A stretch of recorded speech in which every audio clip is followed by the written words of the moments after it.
এইটো হৈছে গোল নেমু। গোন্ধটো বহুত ধুনীয়া হয়। নমস্কাৰ, আপোনালোকে এইটো এটা নেমু দেখিছেনে? এইটো হৈছে গোল নেমু। এইটো মোৰ পাছফালে এজোপা গছ দেখিছে, এজোপা মই দেখাইছোঁ আপোনালোকে। এতিয়া ছিঙি দেখাম এটা, এইটো দেখিছে। আৰু একচুৱেলি ময়ো গোল নেমু খাই বহুত ভাল পাওঁ। মানে কাজি নেমুতকৈ গোল নেমুটো বেছি ভাল লাগে, কাৰণ ইয়াৰ গোন্ধটো বহুত ভাল হয় আৰু মাংসৰ লগত চেণ্টটো মজা আহে। চ' মই এতিয়া আপোনালোকক দেখাম গোল নেমুজোপা। যিহেতু এইখন আমাৰ তামোল পাণৰ বাৰী হয়, এইখন মই নেক্সট আপোনালোকক ভাল ধৰণে দেখাম।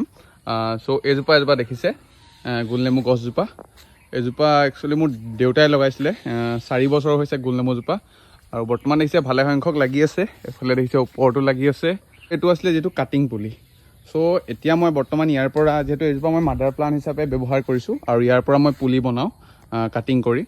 চ' আপোনালোকে এনেধৰণৰ যদি গোল নেমুৰ পুলি লাগে, কাৰণ কি হয়, গুটি পুলিতকৈ ইয়াৰ যিটো গুটি আছে, গুটি ওলাই, গুটিৰ পৰাও পুলি বনাব পাৰি। যিহেতু কাটিং মানে ইয়াৰ পাৰ্ট এটা কাটি পেলাই মাটিত গুজি থ'লে সেইটো কাটিং বুলি কয়। কাটিং কৰা পুলি আছে মোৰ ওচৰত এভেইলেবল আছে। আপোনালোকে আহিব পাৰে নাৰ্চাৰীলৈ, বা মই আপোনালোকক all over India home delivery কৰি দিওঁ। আৰু আপোনালোকক মই এটা কথা কৈ দিওঁ যে এইখিনি চাদৰ ওপৰতো লগাব পাৰে। আপোনালোকে 24 ইঞ্চি বা যিটো ডাঙৰ গ্ৰ' বেগ বা মাছৰ কাৰ্টনত আপোনালোকে এনেধৰণে লগাই পেলাই আপোনালোকে খাবৰ বাবে লগাব পাৰিব।